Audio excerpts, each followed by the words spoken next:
जो परमेश्वर का तरफ मन लगाते हैं ना, उनको प्रभु का एक एक इशारा समझ में आता है। मत बोलना के भी कि हमको प्रभु का बात समझ में नहीं आता है।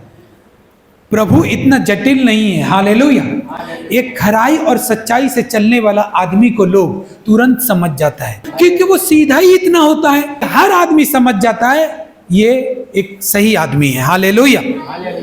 तो प्रभु जब इंसान को आदमी समझ जाता है, तो परमेश्वर तो इंसानों से ज्यादा सीधा और खरा है। हालेलुया। वो तो और जल्दी समझ में आएगा। हालेलुया। लेकिन समझ में नहीं आ रहा, तो उनकी समझ में नहीं आ रहा जो उसको खोज नहीं रहा पूरा मन से, जो उसको दिल नहीं दे रहा पूरा मन से। हालेलुया। कुम्हारों को समझ में आ गया, ये जो मेरा गधी का बच्चा जो है आज मेरे घर से जा रहा है, आज मेरा घराना ब्लेस हो रहा है। हालेलुया।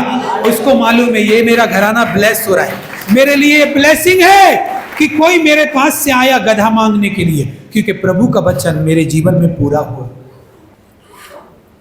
तो ये वाली बात थी। यीशु मसीह गधी का बच्चा को ऊपर चढ़कर यरूशलेम में प्रवेश किया।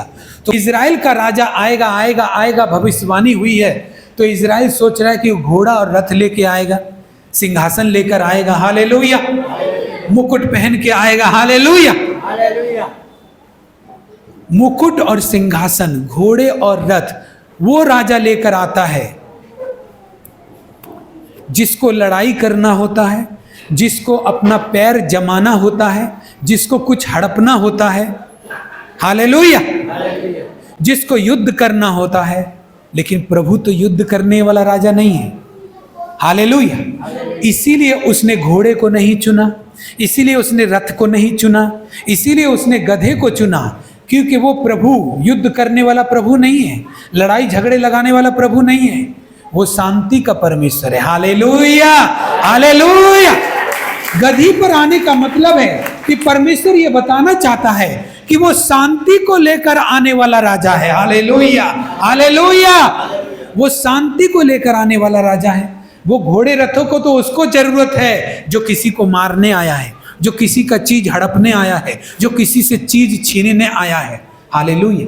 इसलिए प्रभु यीशु ने बोला, अगर मेरा राज्य यहाँ का होता तो मेरा सेवक लड़ता। आप सीधा सीधा समझो कि प्रभु ऐसा बोल रहा है कि मेरा राज्य अगर यहाँ का होता तो मुझको भी मुकुट में सजा हुआ देखते, घोड़ों पर बैठा हुआ देखते।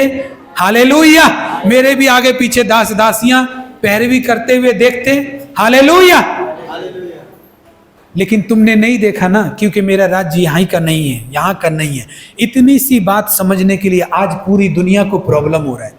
इतनी सी बात कि परमेश्वर का राज्य करने के लिए उसको ना तो घोड़े हाथी तलवार की जरूरत है, ना तो उसको कोई देश कोई एक राज्य की जरूरत है। उसको तो सारा संसार अपनी महिमा करने के लिए चाहिए। हालेलुया। लेकिन पृथ्वी का इस आदमी को, दुनिया का इन आदमी को इतना सा बात समझ में नहीं आ रहा कि प्रभु के राज्य में जो लोग विश्वास करते हैं वो किसी देश पर कब्जा कर ही नहीं सकते, किसी धर्म को लज्जित कर ही नहीं सकते, किसी को खत्म करने की योजना बना ही नहीं सकते। हालेलुया। क्यों नहीं बना सकते? क्योंकि ये धरती आसमान तो परमेश्वर का पहले से ही है। इसको जब्त करने का जरूरत परमेश्वर को नहीं है। हालेलुया। इसको हड़पने का, इसको अपना बनाने का क्या जरूरत है परमेश्वर को? क्या यह भारत देश परमेश्वर का नहीं है? प्रभु यीशु का नहीं है? हालेलुया। क्या हम लोग परमेश्वर के नहीं हैं? तो उसको इस तरह से लड़ने का जरूरत नहीं है। लेकिन लोगों के दिमाग में अभी तक यही बात नहीं घुस रहा है कि परमेश्वर जो है लड़ाइयां करने के लिए नहीं आया, युद्ध करने के लिए नहीं आया, परंतु वो शांति का परमेश्वर है, शांति लेकर आने के लिए आया। हालेलुया। हालेलुया। जिससे हमारे देश में शांति हो, जिससे हमारे घर में शांति हो, हमारे परिवार में शांति हो। और शांति कौन देगा? घोड़ा लेकर आने वाला कभी शांति नहीं दे सकता। जो खुद सोने चांदी का मुकुट अपने ऊपर रखा है वो आपको शांति नहीं दे सकता, क्योंकि वो खुद ही शांति के लिए लड़ता है दिन रात। तब जाके वो अपना रथ में बैठा हुआ है, अपना सिंहासन में बैठा है। हालेलुया। वो खुद लड़ाई वो करके अपनी शांति पा रहा है, तो समझो उसके पास शांति नहीं है, इसीलिए लड़ना पड़ रहा है उसको। प्रभु यीशु मसीह को किसी को मारने की जरूरत नहीं है। उसने सोचा घोड़ा लूंगा तो घोड़ा भी थोड़ा अड़ीला होता है, कभी कभी ठीक चलता है तो कभी कभी उल्टा पुल्टा चलता है। दूसरा सिंह बाघ को अगर चुनता तो वो हिंसक प्राणी है। हालेलुया। गधा सबसे अच्छा है, मार खा लेगा लेकिन कुछ बोलेगा नहीं, विरोध नहीं करेगा। और प्रभु को इस्तेमाल करने के लिए ऐसे ही लोग चाहिए, जब वो काम में लाए तो उसको एक जरा सा भी ना करे। हालेलुया। प्रभु उसको कोई काम का बोले तो वो मना ना करे।